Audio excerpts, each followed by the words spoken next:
Hey, good morning, everybody. This is Jay Moore, and I am the founder of the group, The Ordinary Christian. And I'm also here to share with you about a new book that I've just written. Matter of fact, it's being launched today, and it's called Living on Mission in Spite of My Word. That's right, Living on Mission in Spite of My Word. It is available on Amazon today in both Kindle version and in paperback version. You can get the Kindle version for just 99 cents. Paperback, since they got to do printing and publishing and all of that other stuff, there's more cost involved in it. But I just wanted to talk with you about the book and why I wrote it. Uh, so I'm all about helping Christians, ordinary Christians, become competent and confident in sharing their faith about Jesus Christ to this world that we live in. Matter of fact, I'm here to tell people you need to shine the light of Christ brightly in your part of this dark world. But for many Christians, that's difficult because of this very real issue of worry, anxiety. They're worried about many things. They're worried about, am I going to say the right thing? They're worried about whether or not people are going to think that they're weird, Jesus freak. They're worried about what their bosses will say if they're sharing with other coworkers at their job about it. And so I wrote this to really help people get to the place where worry is no longer an issue for them, that they have a worry-free life, so that they can be on mission and share their faith uh, regularly, gladly, and without any hindrance. You see, I personally think that worry is one of the most debilitating aspects of sharing Jesus with other people. It keeps Christians from boldly going out and sharing their faith with other people with confidence. Matter of fact, worry is the exact opposite of confidence. Worry is the exact opposite of going out in faith that God is going to do some stuff. So, really, we need to do it. So, I wrote this book to share some biblical principles of what the Bible says about how worry is really unnecessary for Christians. We don't need to worry about anything, whether it be about sharing Jesus or worry about your health or worry about your health or your family, your finances. Worry is just really unnecessary and is counterproductive. And so, in this book, Living on Mission in Spite of My Worry, biblical advice on relieving uh, an anxious heart from worry. So, I teach and share 6 biblical principles on how you can um, rid yourself of worry, what the Bible teaches about worry. And once you understand these biblical principles, how it's just liberating to you. I get these 6 biblical principles from a quote from Hudson Taylor. Hudson Taylor was a great missionary from England to China, and he got to the place in his life where he could say that he does not worry anymore. And so we look at his quote, in which reveals these 6 biblical principles, and we expound upon them. We see what the Bible says about them. But then I also teach and write about 5 biblical practices that you can use to overcome worry when difficult and circumstances get tumultuous. You're beginning to feel overwhelmed. So these are practices that you can do to kind of let the worry just slide on off and leave. But then I lead you through a biblical or a process to help you develop your own personal strategy for living a worry-free life.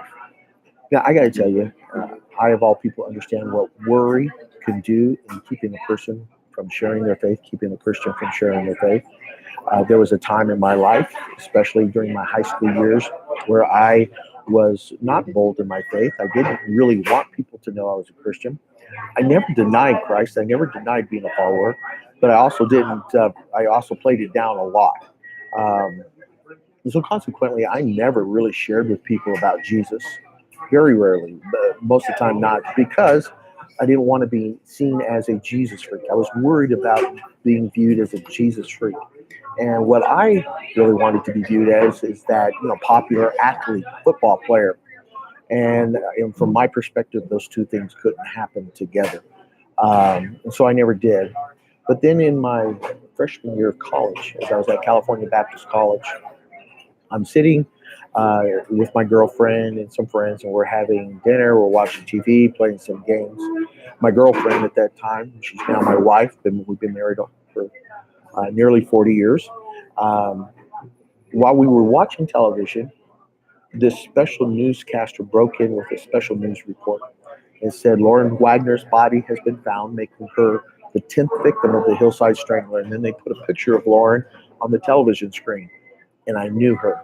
I recognized her. You see, Lauren and I, 9 months earlier, had worked at Taco Bell together. I was a senior in high school. She was also a senior in high school. She was pretty. She was vivacious. And when I saw her picture on the television screen, my mind immediately went back to a particular encounter I had with Lauren when I wanted to ask her out on a date. She was, like I said, cute, pretty, vivacious, and I wanted to take her out on a date.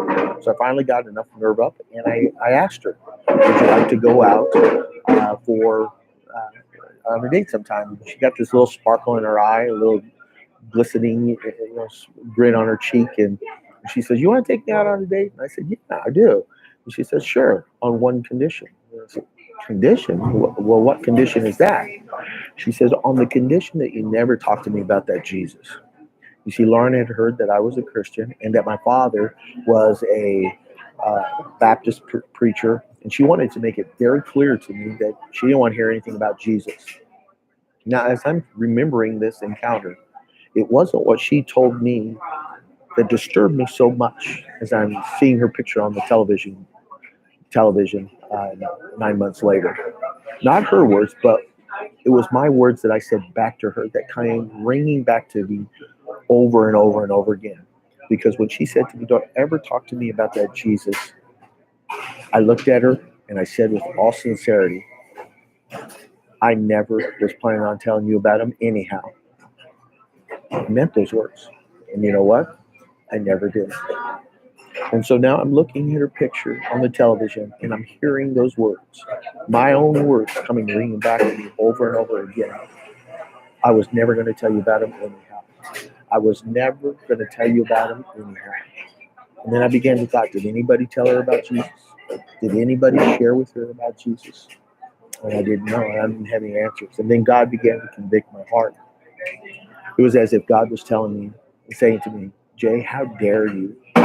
How dare you be more worried about your personal image than you are about somebody else's eternal salvation? Jay, how dare you to be entrusted with the greatest gift ever given and refuse to share it? How dare you? And it was like God says, you know what? You're not going to be able to live this dual life, one foot in with the world and one foot in with Christ. Being a good Christian on Sundays and on Wednesday nights, but living for the world the rest of the time. It's like God was saying today, you're going to have to make a decision. Are you going to live for me wholeheartedly all the time or not? And so I drew a line in the sand and I crossed over that line and I made a declaration, a decision that no longer would I ever be worried about, concerned about my personal image when it came to sharing Jesus. And that I was going to share Jesus with people. And that if people were going to really get to know me, that they would have to get to know Jesus, who is my Lord and Savior. Because you see, you can't really get to know me without getting to know Jesus. And so I share this with you to let you know I know what it's like for worry to hold you back from sharing Jesus. And I also understand the consequences of it, those eternal consequences. See, to this very day, I still don't know where Lauren is at. And I probably won't know on this side of eternity. But here's what I do know. I am the delivery boy for Jesus. And today, people will hear about Christ. I will not intentionally hold back the gospel because I'm afraid or fearful or worried, anxious about what people will think about me. Maybe you're here watching this video and you think to yourself, well, you're anxious. You're worried about it. You're worried about maybe saying the wrong thing. You're worried about what people think about you. You're worried about what the consequences could be at work if you started sharing with Jesus. And I'm here to tell you, you can overcome that worry. This book and the biblical principles about this book are not just for worry about missional living, but also worry about any aspect of your life. You might be worried about your health. You might be worried about your income. You might be worried about your family. All kinds of things you may be worrying about. For a Christian, for those who follow Christ, there's really no reason why any of us should worry. There is not. And we can eliminate it. We can rid ourselves of that worry. So I wrote that book to help you with that. Um, there's really three groups of people that I think could really benefit from this book. Three groups of people that I really think could benefit from this book. The first one is people who do suffer with worry, anxiety, and the thought of sharing Jesus. Uh, it just causes them tremendous anxiety. You need this book. This is a must-read book for you.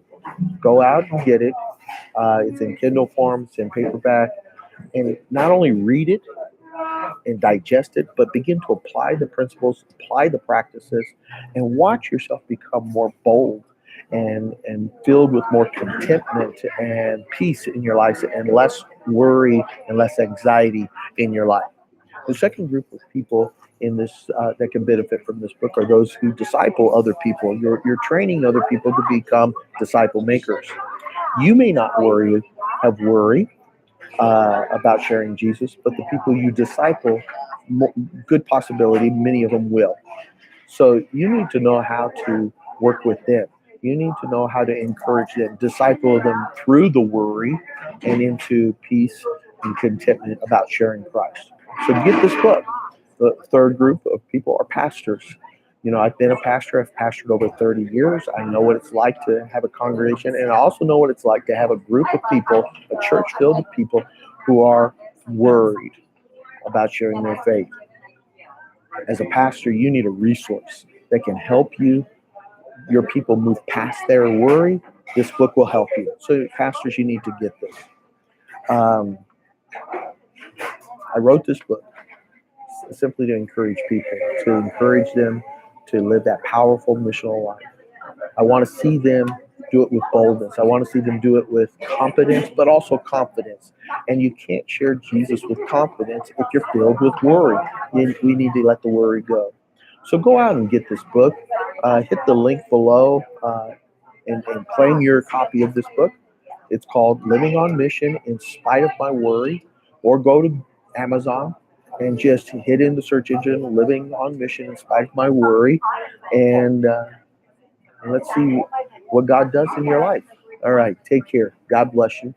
And remember, you are the light of the world. So go and shine the light of Christ in your part of this dark world brightly. Take care. God bless you.